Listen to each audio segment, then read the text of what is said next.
of all, let me just say how much I appreciate Jamie Wooten and Kinetics Live for creating the space for those of us who are deeply committed to this work to share a little bit about our research in this particular project, as well as other authors who are going to be coming behind me in just a few moments. One of the reasons why I think it's so critical that Black religious scholars and scholars in general connect with online platforms like Kinetics Live is because the way in which the public receives and disseminates information today is dramatically different than it was 50 years ago. It used to be all textual through contexts such as these, but now it's the online space that really engages the public in progressive and creative ways. So on the one hand, I'm just really thrilled because I just simply have a chance to share with you directly. But on the other hand, because of the way in which this is being documented and creates a space to continue to share this wonderful work and the substance of what we do to a larger public audience online, especially for young adults between 18 and 30, that this is perhaps historic and certainly transformative in so many different ways. I'm also thrilled to be a part of this conversation today because my mentor, J.D. Otis Roberts, is here with us. Dr. Roberts, thank you so much for just taking time out of your schedule to be with us this afternoon. It means the world for those of us who have studied with Dr. Roberts, like Dumas Harshaw, who's pastor of First Baptist Church in Raleigh, North Carolina, Michael Cook, Dr. Lester. I mean, there's so many different people who have been transformed by the work of this pioneering theologian, along with James Cone and so many others, that we're deeply honored to have him with us today as well. In fact, one of the reasons why I was led to do this work is because it's been about a 12-year journey of theological education and formation that has led me to this point. The title of this book is Prophetic Rage, a Postcolonial Theology of Liberation. Prophetic Rage, a Postcolonial Theology of Liberation. My earlier books, The Theology of Martin Luther King Jr. and Desmond Impilo Tutu, which was a comparative theological project, comparing these two theologians, one who was concerned about segregation in the American South, the other, Desmond Tutu, who was concerned about the anti-apartheid struggle in South Africa. I compared these two figures to try to get a sense of what the nature of the Christian doctrine of reconciliation looks like within sort of a modern or postmodern period. So these figures, Desmond Tutu, Martin Luther King Jr., in my estimation, through this research, contributed to a reformulation or an expansion of how we have sort of classically looked at the question of the atonement. That continued to sort of encourage me to go deeper in looking at progressive liberationist movements today, not just within the context of academic theology, but also looking at what's happening on the ground. So I was deeply concerned with what happened to the civil rights struggle after the assassination of Martin Luther King Jr. on April 4th, 1968, and the nature of liberationist struggles both in the developing world as well as in the Western world in general. It kind of really pushed me toward looking at the way in which theology doesn't just occur within academic conversations, but as James Cone observed many times over, theology at its best is orthopraxis. It is a merging together of theology and praxis. In fact, that whole tension of separating theology and praxis is part of that modern impulse toward separation, categorization, and compartmentalization that has led to, and in some sense contributed to, the compartmentalization and fragmentation, not just in Black life, but in the Western world in general. So it has contributed to what Cornel West, I think, has accurately and passionately described as the nihilistic threat, as the greatest problem perhaps affecting oppressed people within today's context. My chief and sort of clear central argument of Prophetic Rage, a Postcolonial Theology of Liberation, as it critiques modern theology, as it critiques this impulse toward compartmentalization, distinctions, and the splitting of hairs of concepts and various words that have contributed to this sort of binary linguistic discourse that Dr. West speaks of, is for oppressed people within today's context, the way in which we confront meaninglessness and nihilism, or lovelessness and hopelessness that continues to be the greatest threat affecting oppressed people today is through prophetic rage. Coming to grips with the source of that visceral, prophetic discontent, righteous indignation in the face of injustice that is rooted in the prophetic history of the ancient prophets, throughout the history of the church's witness through martyrdom, and in recent times through the legacy and life of people like Martin Luther King Jr., Desmond and Pilo Tutu, but also Mother Teresa, and many other freedom fighters who are not just Christian, also Gandhi and Malcolm X as well. So these voices, in my estimation, give voice to the ways in which prophetic rage as a central motif for understanding how oppressed peoples have confronted nihilism and hopelessness and despair is a very compelling message for our time today. Nat Turner, for instance, who was born out of the crucible of slavery, didn't have necessarily a formal academic formation or training, but because of his visceral discontent with the injustice and the systemic tragedy of slavery, was able to muster up the courage to lead progressive movements even within that context. So prophetic rage is a constructive theological project that attempts to provide language and resources for those who are concerned with building a theology of liberation and resistance within today's context, where the lines between justice and injustice seems very blurred. One of the key arguments that I make in the first chapter of the book is that white supremacy, which has been often cast as the greatest threat, the greatest enemy of oppressed people, may in fact not be the greatest threat and enemy of oppressed people within, say, the American or African American context. What I would argue is that nihilism, this sort of impulse toward hopelessness and despair, sort of a spiritual force, if you will, has been the greatest threat and is the greatest threat to black survival today. And the way in which we confront this nihilistic threat is through prophetic rage. So I'm just going to share a few observations, some readings from the text, and I hope that you will join me in some open conversation about what a theology of liberation, a theology of resistance looks like today. I've been researching a lot of the sort of discourse in black theology, and not just black theology, but constructive contemporary Christian discourse as well, and philosophy, and most of the work tends to be deconstructive. It tends to be historical, looking at the nature of the African American religious tradition rooted in history, but there's a need for a constructive, visionary sort of look forward to give people within the context of oppressed conditions a resource to confront and fight against those demons and forces that militate against their humanity on a regular basis. We can talk about that within the context of sort of mass incarceration, or the problems of violence in black communities, issues of poverty, homelessness, and the like.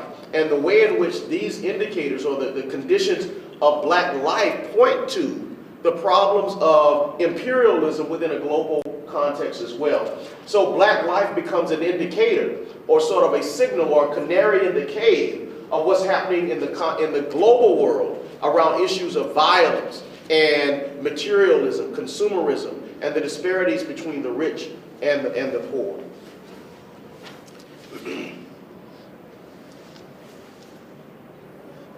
This is from the introduction, where I'll read briefly, where it says, "Prophetic Rage is a manifesto of liberation, hope, and reconciliation.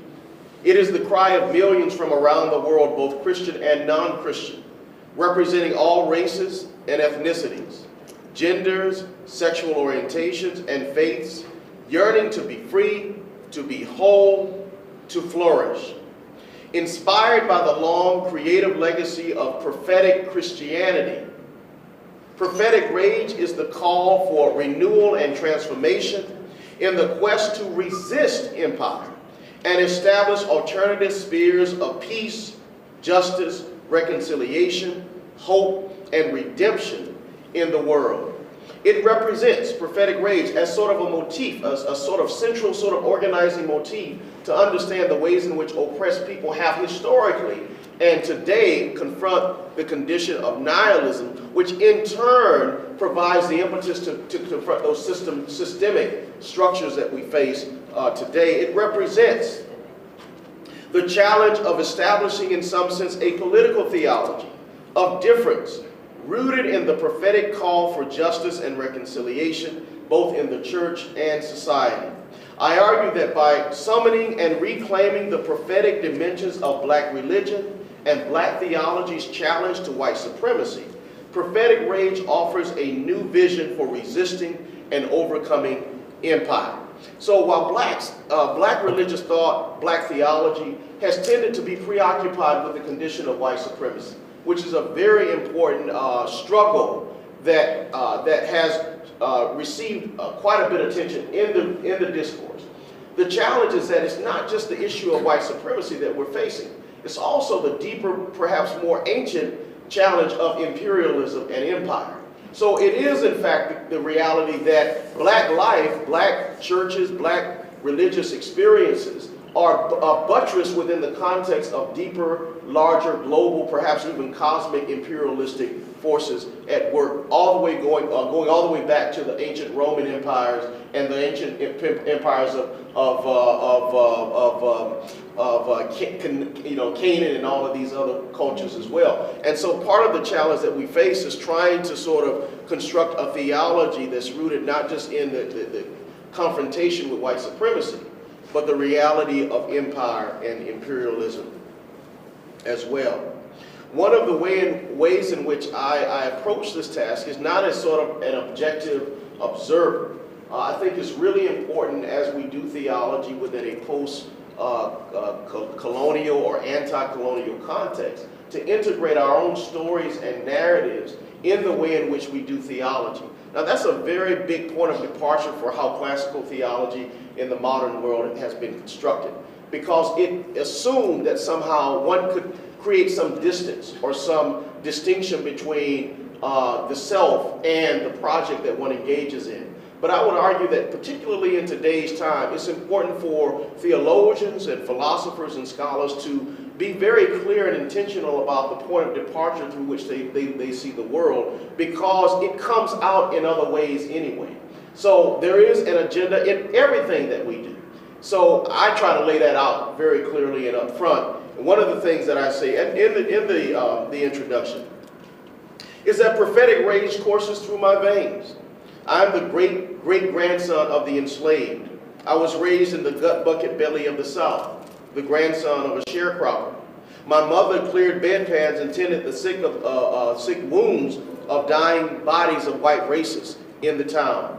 My father was a sanitation worker, not unlike those that Martin Luther King Jr. marched with and perhaps even died for in Memphis, Tennessee in 1968. In a real sense, people like Dr. King and others, freedom fighters during the civil rights struggle, who gave their lives for people like my father, in fact, informed the way in which I approach the question of prophetic rage. I don't want to say that prophetic rage comes from sort of an objective space, but it ebbs up out of the deep and visceral struggle that I have experienced personally with the reality of racism in the Deep South. The rage that beats in my heart is a righteous rage, grounded in the love for humanity, yet yearning for redemption and hope. Because of what King represents and other freedom fighters throughout history and sacrifice for, I have dedicated personally my life and faith and heart and soul to fight, resist, and struggle for the cause of freedom, justice, and equality. It is through this lens that I make the case that prophetic rage is necessary and a prescriptive response to the present culture of imperialism and nihilism. One of the chief arguments that I've tried to revisit, and in the first chapter of the book that is entitled Black Religion and Nihilism, one of the chief arguments that I try to make, especially in the first chapter, is that the black religious experience, first of all, as W.B. Du Bois has reminded us, has never been, nor is it now, for just black people. it becomes an indicator or a resource in looking at the broader global human condition. So in fact, if we take seriously black religion and black religious experiences as not just for black folk, but to think about it as part of what it means to be human, as Dwight Hopkins adequately and rightfully observes, and look at it within the context of these larger global concerns, thinking about the fact that we as black Americans within this context are in fact in the belly of the beast. That means that there's sort of a unique responsibility in some sense that we have as we think about our task, the task of doing theology within a North American, African-American context. Prophetic Rage, I argue, and this is in chapter 1. I'm not going to go too far, but I just want to give you sort of a glimpse of what I attempt to do in this project. Prophetic Rage has signaled the power and courage of black people to fight against those very systems that have sought to undermine their very being. Black religion has also played a pivotal role in offering a prophetic critique of the values, beliefs, and rituals that the Western world in general, and America in particular, has held in such high regard when it comes to freedom, justice, human dignity, and the like. So even within the context of the Christian tradition, it was in fact black religion, whether in apartheid, South Africa, or in the context of Jim Crow segregation in Southern America, that demonstrated the meaning of faithfulness and Christian love. On black religion, C. Eric Lincoln observed that our strange dilemma is that the human values we hold as individuals are routinely eviscerated by the inhuman systems we create to negate them in our consuming passion to distinguish and separate humans from other humans in this world. Rooted in the painful horrors of slavery and colonialism as well, black religion and subsequently black theology has been marked by a theology of resistance and prophetic protest. I think that's very important to note, that black religion has been marked by a tradition of protest and resistance. Even with the election of the nation's first black president, Barack Obama, in 2008, and the re-election of President Obama in 2012, the deep legacy of black religion's struggle with empire remains a constant reminder of its unshakable hope and the challenges that persist as well. I also talk about the fact of the relationship between black religion and empire, or black religion and imperialism. Because one of the areas I think that's been missing in the discourse is that many black religious scholars, or a lot of the different conversations that have taken place, have not taken seriously the reality of imperialism and the way in which black religion has confronted imperialism. Even in the context of resisting slavery and Jim Crow segregation, it was not just a confrontation with white supremacy and Jim Crow segregation in the South. It was a confrontation with imperialism that has expressed itself all over the global world in forms of colonialism and patriarchy and heterosexism and the like. On the question of imperialism or empire, I write that the greatest lie and deception of empire is found in the presumed sense of individual agency. In fact, empire, on which white supremacy and other systems is dependent, is a narrative that is stabilized and held intact by the guise of personal preference. It is presumed somehow that even within these systems, individuals have the ability to exercise their rational capacities and somehow emerge victoriously above these systems if they so desire. In some ways, this thesis holds true. Through reason, personal autonomy, and the power of self-determination, it is possible to change and transform one's circumstances and perhaps in a Nibarian sense to reconfigure the social or the societal structures that one exists. However, for the masses living in poverty and hopelessness, the odds are not in their favor. I write that the systems themselves, when buttressed by ideologies of white supremacy, patriarchy, heterosexism, and militarism, are designed to advance a particular narrative of cultural normativity, which in turn stabilizes the system itself. Black life stands at the epicenter and crossroads of modernity, at the intersection of its dreams and its nightmares. Black life exposes the myth of reason and enlightenment as the key to progress and moral perfection. In fact, in short, the realities of black life and its struggle for hope and redemption have laid out before the Western world its greatest sin, the negation of humanity by humanity. By denying black life, the Western world, and America in particular, in some sense, denies its own existence and is confronted with the end of its own history.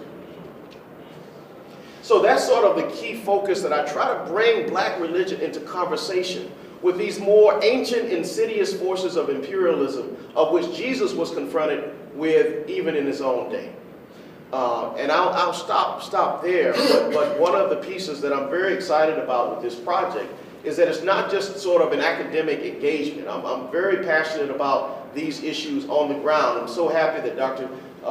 Dumas Harshaw is here, because in North Carolina, the Moral Mondays movement is perhaps one of the most progressive expressions of prophetic rage that I see happening within the North American context today.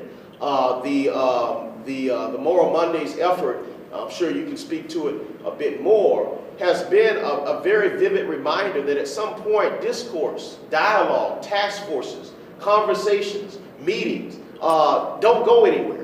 They simply regurgitate this kind of nihilistic impulse toward splitting hairs and distinctions and categories, and becomes in some sense a distraction from the real quest for justice and liberation and human freedom as well. At some point, enough is enough. Prophetic rage is the only response that an oppressed people can muster up. And whether it's an intellectual or whether it's great-grandma Sadie, everyone has that impulse toward knowing intuitively through that sort of artistic expression what's right. And I think that's something that we need to engage on multiple levels. With that, I'll open up the floor for conversation and hopefully some brief discourse as we continue this wonderful conversation. I look forward to the other projects that's going to be shared in the meantime.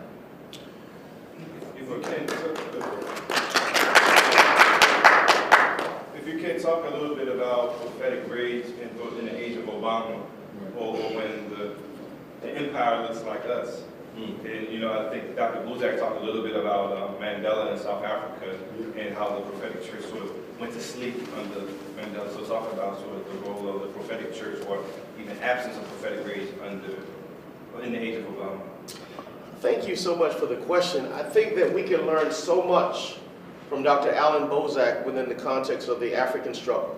Because in the context of the South African anti-apartheid struggle, the question that figures like Dr. Bozak, Albert Lithwele, and Desmond Tutu consistently raised was, it wasn't about the role of the church. They recognized the clear role of the church in reinforcing and supporting and stabilizing the system of apartheid in South Africa.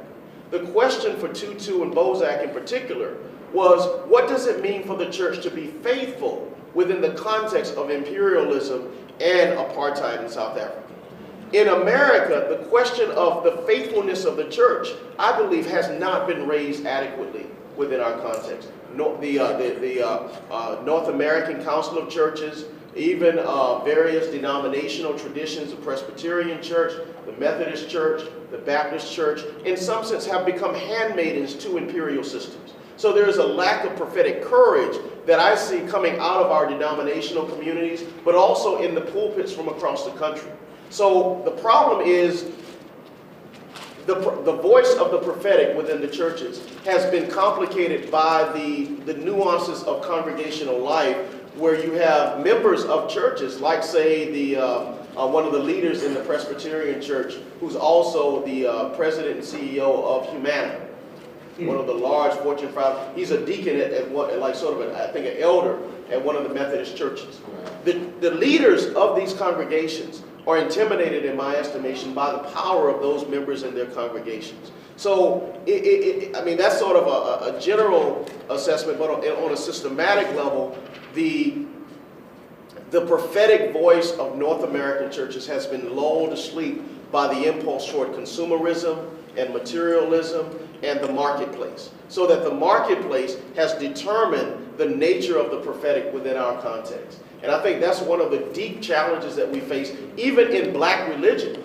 So Michael Waldron, for instance, critiques the prosperity gospel and mega churches in his book, Watch This, but he doesn't go as far as critiquing imperialism and the ways in which even theological education, the Harvard, Yale, Princeton's, seminaries with their hedge funds and their large multi-million-dollar endowments, and how they participate in the marketization of religion and stabilize the system of empire as well. So what we have not done is sort of offer a nuanced look at the relationship between the church, black religion, or even the American church in general, and its relationship to the marketplace, to Wall Street, to these large multinational systems, and its connection to imperialism as well. So would you, do you think that then that prophetic rage must then come from most likely in America from the community or the street? Will it come from the hierarchy or the... I don't think, this is where I critique W.B. Du Bois. W.B. Du Bois could have never imagined the way in which the talented tenth, in some sense, function today as stabilizing the system of imperialism. So the talented tenth does not work for us today. In fact, just like in South Africa and the apartheid struggle, where there were these power brokers who helped to stabilize the masses of people, today I think that prophetic rage will ebb up and emerge from the bottom. It will emerge from the voices of prophetic artists like Nas or like Talib Kweli. It would also come from the street artists, from the activists, from the sort of those who are artists both in the visual arts as well as the musical arts, and those, I think, those leaders that recognize the way in which traditional or classical theological and philosophical discourse is bankrupt within the context of the lives of oppressed and suffering people. So in the second chapter of the book on empire and black suffering, one of the key arguments that I make is that the only authority that we can truly point to in today's context is suffering. So that the academy is no longer an authority for helping to lead human life to some deeper understanding of the truth. Only suffering, only human suffering, now points to what it means to understand the truth. And that's one of the key arguments that I try to lift up in the second chapter of the book. Because for empire, the one thing that I think calls into question the legitimacy and the stabilization of the narrative of empire is human suffering.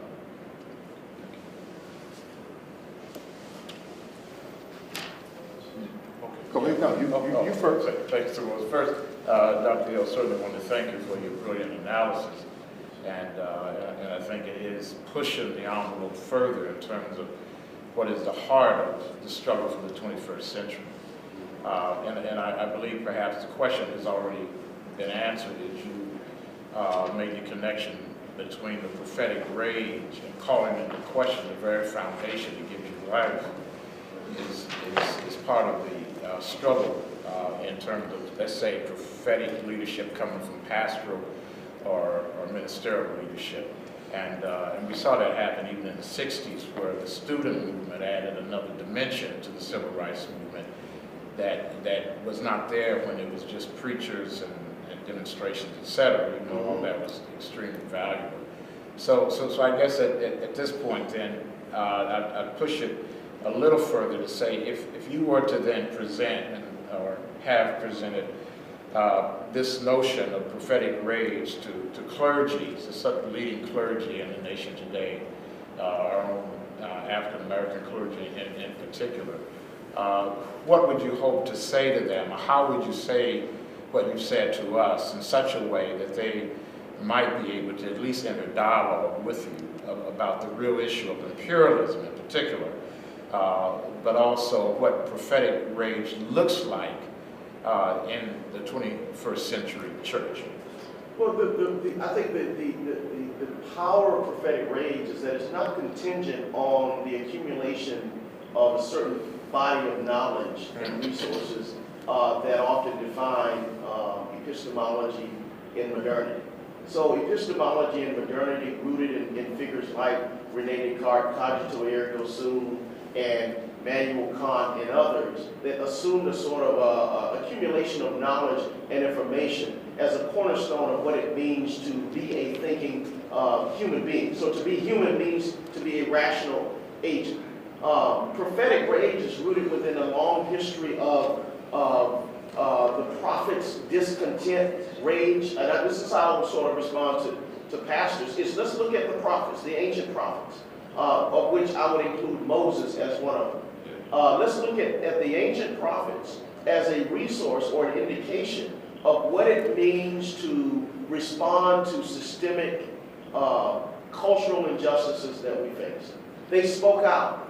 They spoke out even publicly. They didn't even like sort of wait to convene, conferences and committees. They just simply hit the streets. Even Stokely Carmichael gives us some insight. Stokely Carmichael was not the most brilliant or interesting person, but he went out and he went to Howard University when Dr. Roberts was at Howard Divinity School, stood up on cars in the middle of the street and started talking about what he perceived as injustice during that time.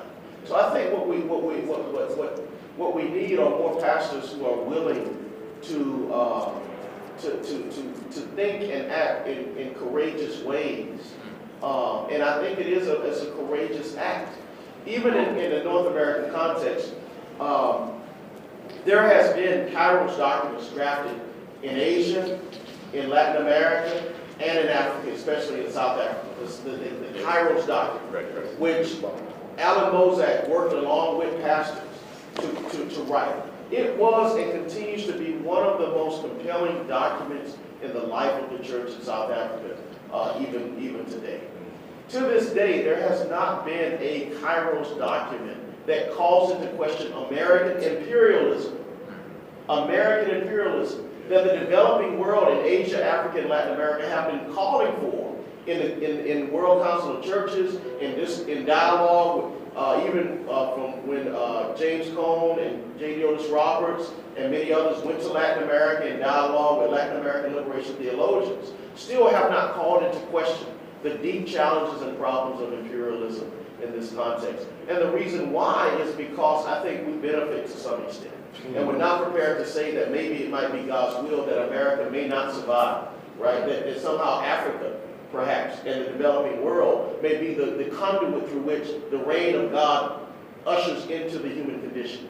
We're not prepared to do that because I think because of that sort of notion that allegiance and Americanism is tied to our understanding and interpretation of the activity of God, manifest destiny, we have not come to grips with the fact that maybe the way in which God ushers in God's kingdom may not very well be through America, but it may come through the developing world as well, through the suffering humanity that gives voice to the witness of the broken and battered body of Jesus Christ. That's good. Thank you. That's good. Thank you. Thank you again for your insightful comments, and I am looking forward to reading the book and even assigning it to my classes. I'm Andre Johnson, Memphis Theological Seminary, and just so honored and privileged to be here. Going to Jamie's earlier question about the prophetic and talking about in the age of Obama, and first of all, I think we ought to just admit that there is the prophetic. There's no top-down prophetic. There's nothing prophetic in top. No one can be prophetic. If you try to be prophetic in power, you soon will be out of power. So we understand that. So it's coming up from the bottom. But the question becomes, what happens? How do we defend the prophetic movement, the prophetic voice, from being co-opted when it gets too close to power? And that's usually what's happened. When either you can squash out a movement or you just co-opt it you know, you start, you know, making T-shirts. Yeah. Right. And hats, you know, and everybody's prophetic. So I think that's a very compelling question. Yeah. Peter Paris, in my opinion, helps with that particular question better than any others when he made the observation, clear, simple, yet very profound and compelling. He argued that, especially when it comes to politics, because now there is a turn in many local communities to look for leadership within the context of politics. So that there were many comparisons when Obama was sort of on the rise to Martin Luther King, that somehow Obama becomes the new king. Exactly. And what Paris said is very compelling. He said, well, in a biblical sense, in a theological sense, Obama would represent the king. Right. And the prophet would be someone like a Martin Luther King, where the prophet operates within the context of truth-telling. The prophet does not negotiate the truth. The prophet is unrelentless in the quest for truth-telling. Justice, human dignity, freedom becomes the rallying cry of the prophet at any pace. So the prophet not only critiques self, the prophet critiques the prophet's own people at times, as well as the king. That's right. The prophet speaks to the king. The prophet speaks truth to the king. The king has to negotiate within the context of the reign of the kingdom. So in a sense, Obama represents the sort of space of the king. And the question and the problem is where is the prophetic voice speaking truth to powers, truth to the king? Right. And there are good kings that have emerged, right? And then there are not so good kings. But the fact is that the church has to be faithful to speak truth to power. And I would say even in the context of, quote unquote, the notion of the king, like with Obama, he is part of a larger imperial system, of which the task of the church has to be nuanced enough and sophisticated enough to recognize the systemic evils through which Obama exists. And so the challenge that I have with Dr. West is that I think Dr. West, who has been a prophetic voice, a very compelling and powerful voice in critiquing the White House, critiquing President Obama, has in some sense minimized the systemic nature of the presidency. The presidency is an institution. It's not so much an individual. He is sort of governed by his counsel and the figures and the forces around him, so that any prophetic critique of the president has to integrate a prophetic critique of the systemic structures associated with the president, such as the Democratic Party. Are you saying that West has not done that? I think he has done it, but he has particularly honed in on Obama in many of his. In particular. You know, So the question would be why, and maybe it gets back to what we were talking about before. Why has Cornell not gone all the way with that model of critiquing the imperial foundation of President Obama? Well, and Lyndon Baines Johnson said it best. That's curious. You know, Lyndon Baines Johnson said it best when Dr. King was talking to Lyndon Baines Johnson about the Civil Rights Act, of which we're celebrating next year the anniversary of 1964. He says, I want to do everything you've laid out. Now go out and help me make it happen. Give me the political muscle and support that I need to get this through Congress to actually make it come into fruition. In looking at the life, the narrative of President Obama, it seems the evidence seems to suggest that this is a person who is sympathetic to the plight and the challenges of oppressed people and working class people across the country. And so for the first time probably in American history, probably going all the way back to John F. Kennedy, perhaps, we have a president in office who seems to be, to some extent, concerned with the plight and struggle of ordinary citizens. The problem is we have not, when I say we, I mean the public, progressive prophetic voices have not done enough to put pressure on the Republicans, the Democrats in various districts across the country so that his job as president would be made a lot easier as he attempts to advance a particular narrative and perspective. Yes. Yes. In regards to the prophetic rage being a an answer to imperialism, does your book go into the organization of the prophetic voice, or the prophetic rage? As we know, because only systems can defeat systems, do you get into the systematizing of the prophetic rage, either in historical examples or in hypothetical? Well, toward the end of the book, I point to this sort of vision of the world house that Dr. King points to in the last chapter of the last book he wrote, Where Do We Go From Here, Chaos or Community? Remember, Dr. King moved away from, to some extent, civil rights to start focusing on human rights and introducing this notion of a Bill of Rights for the poor, and coordinating and mobilizing not just with historically African-American civil rights organizations like the Congress of Racial Equality or SNCC, Student Nonviolent Coordinating Committee, these groups, but also partnering with organizations like ACLU or like labor unions, AFL-CIO. He recognized the ways in which various groups, even teachers' unions from across the country, have a shared interest in social transformation and the plight of the poor and working class. So I would say that there are efforts already underway, but these efforts still need some more fleshing out and help to develop. There's a group called colorofchange.org and moveon.org that are actively, regularly involved in organizing and mobilizing local communities. But oftentimes they're knee-jerk. They're not sort of anticipating the future. They're simply responding to the headlines. That's my critique of Al Sharpton. I love Al Sharpton. I think he's a great prophetic voice. He's a very intelligent and bright person. But Al Sharpton tends to be responsive to whatever's happening in the headlines, rather than thinking progressively and I think sort of anticipating a resistance campaign effort that can actually forge change in a system that's a sustainable way.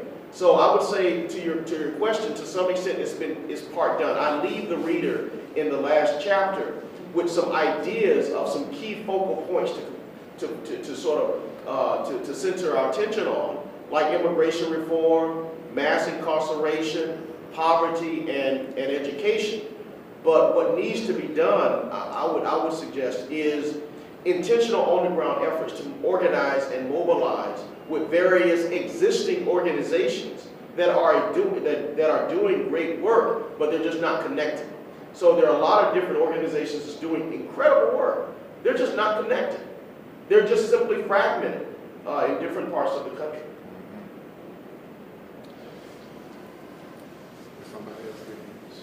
Dr. Yes, one of the things that I was wondering about, I always think of it in this way in terms of, like you were talking about, systems. And so there are systemic issues and there are systemic solutions. And so I'm thinking about it in terms of like sort of a military campaign. You have infantry, you have medics, you have supplies, you have all these things. And I see prophetic rage as sort of like the infantry. The question I'm wondering about is, what else do you need in addition to prophetic rage in order to bring about this sort of change? Well, I think that the challenge is that and we see this showing up in the modern academy with the separation of disciplines. One of the things I agree with Dr. West is when he said that only cows have fields. Human beings don't live in fields. Human beings are multidimensional beings that live and exist in creative, artistic, prophetic ways. And so one of the challenges we have to overcome is this fragmentation of disciplines that says, well, if you're a theologian, you can't do pastoral theology. Or if you are an ethicist, then somehow you have to stay in your lane. And there has the lack of dialogue, in some sense, between various disciplines and activists, so that theologians need to be talking to community activists. And activists need to be in conversation with philosophers. And I think that's one of the things that's needed today. There are people who are doing great work, but we're not talking to each other because of the way in which the sort of categories, compartmentalizations, and distinctions were a hallmark part of modernity, of which we're still experiencing today.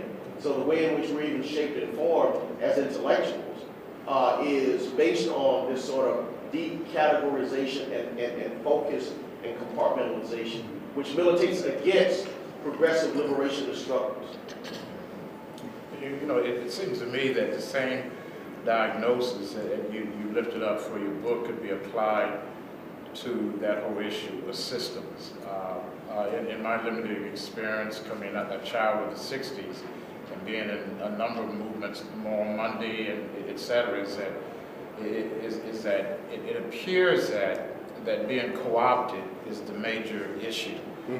Because perhaps there needs to be more of a commitment to the essence of prophetic leadership, because often the powers that be in the empire can one by one pull the plug on all of that prophetic action, and it somehow is related perhaps to what Dwight Hopkins said in the previous meeting earlier today, and that is at heart we're Americans. Now, on the one hand, that's a positive thing. On the other hand, it means we're capitalists, and we may be driven by media. And so some of our greatest leaders can be co-opted if they're going to be featured or if they're going to get positions. And so that's where the prophetic dies. Because it hurts, there's a cross involved. But if you get out of the hurting by a promotion, or you get, quote unquote, set up by materialism, all of a sudden your prophetic voice is silenced. One of the greatest things that's happening in the 21st century church to keep the prophetic away is prosperity.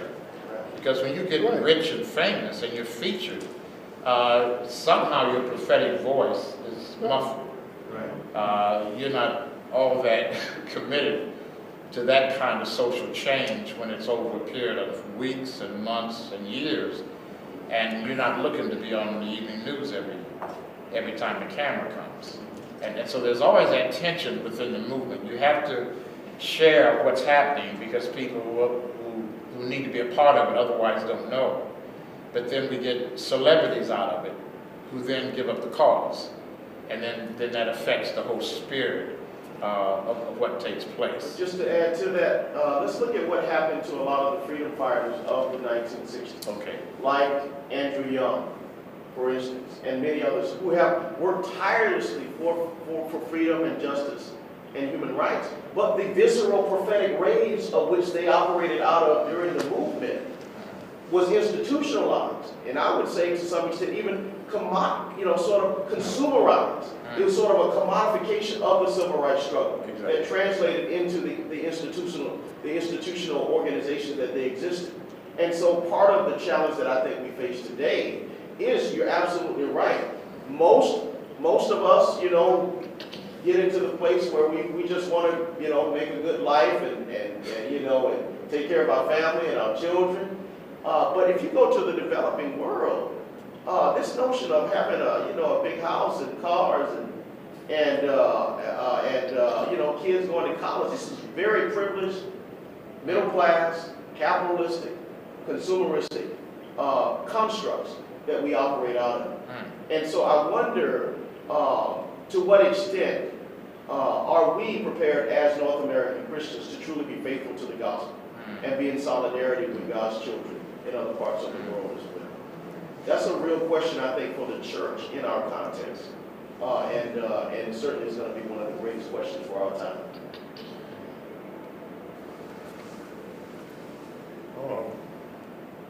One illustration, I was invited to be a visiting professor at Yale Divinity School.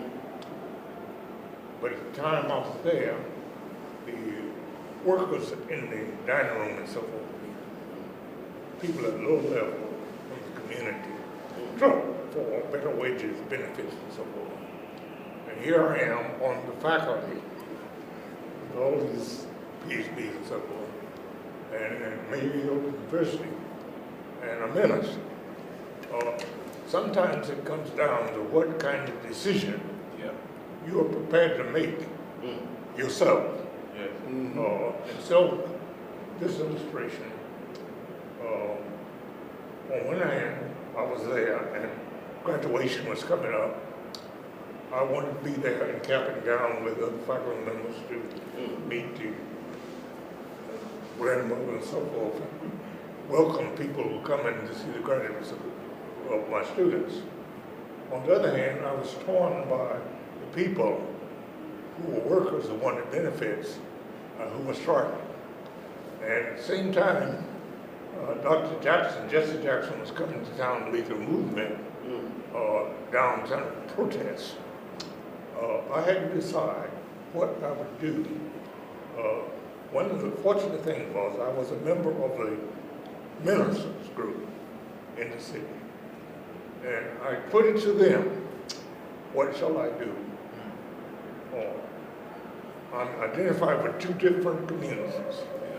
And I had to make a decision as to how to relate to them because they were the people who were suffering. And how do I relate to my students who had graduated and their people who were coming as a professor. And so I decided in that situation, I think it comes down sometimes to where you are and what kind of decision you have to make at that time, at that place. Yeah. And so what I decided to do was talk to the ministers and tell them what I was confronted with and a decision I had made. I didn't talk to my faculty people because most of them were happy with being a professor and being honored at commencement. But there were a few of them who took their classes off campus to meet somewhere else. And I talked to my students and they wanted to go with me. And fortunately, I was able to get a pastor in a church near the university who was a graduate of the Yale Divinity School to invite me into a class and invite me to come and teach. So I was able to do that and also to convince the ministers that it was necessary for me to be, it was my cap and gown in commencement, but it was a decision that I had to make at that time, at that place. It had nothing to do with other people, Martin Luther King or anybody else. It had to do with what shall I do at this time, at this place, to make a difference. Yeah. And so I think it comes to all leaders everywhere, whether pastors or teachers or whatnot, to see the situation and decide at that I'm at the place, what is my leadership responsibility? What must I do? And it is different for many people in many places at many times. I just want to use that one illustration. That's Very, very powerful illustration. In fact, recently, Willie Jennings joined, he was former dean at Duke Divinity School, but recently joined the Moral Mondays movement and was jailed along with other activists from around the state and certainly perhaps even from around the country. My estimation, I think that's one of the greatest threats to imperialism, is when people from a variety of different backgrounds, whether they're activists or artists or theologians or philosophers, begin to band together and creatively engage in prophetic acts together. The Council of Negro Clergy, who came together and actually formed an organization to draft the document that would become the foundations of the Black theology movement, was a very courageous and prophetic act. It was about 40 churches and clergy from around the country. They raised the money to put a New York Times article in the paper on their critique of the American church and the way in which black religion, the black church, was in solidarity with the Black Power movement. It was incredibly transformative because it sent shockwaves across the country to the mainline churches across the country.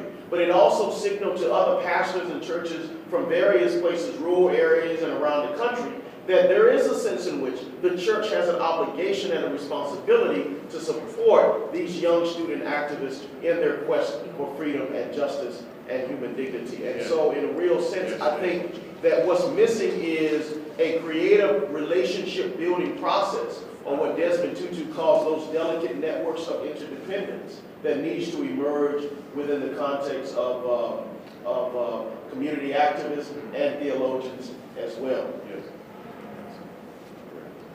I think one of the illustrations, at one time as president of the American Theological Society, there were theologians from all over the country and some in Canada. All of them were in the membership. And I had to make a decision.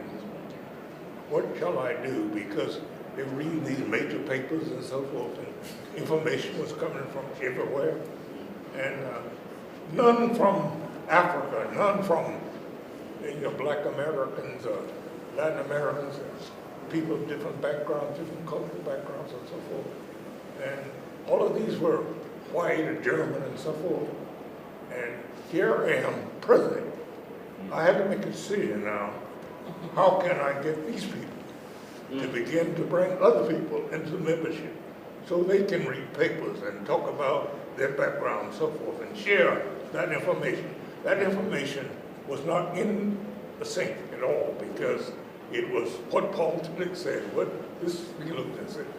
And what I was able to do was to invite them to get people to come from different backgrounds, different cultures, and different races and so forth, to read papers in that assembly, to share that information, to add to the information that was coming from Germany and from England and from the United States and white America.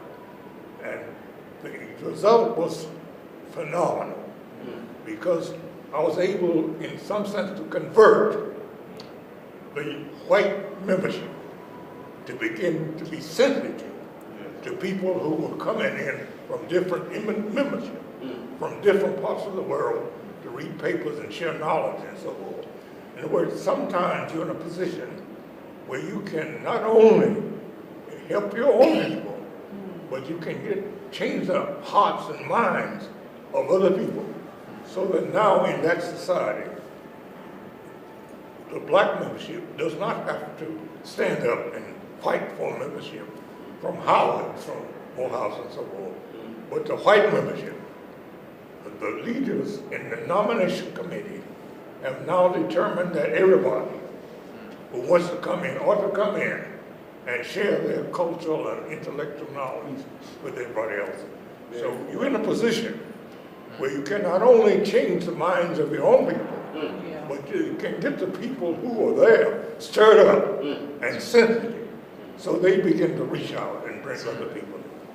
Very important, very important. And I thank you so much, Dr. Roberts, for making that point, that it's not just a black struggle alone.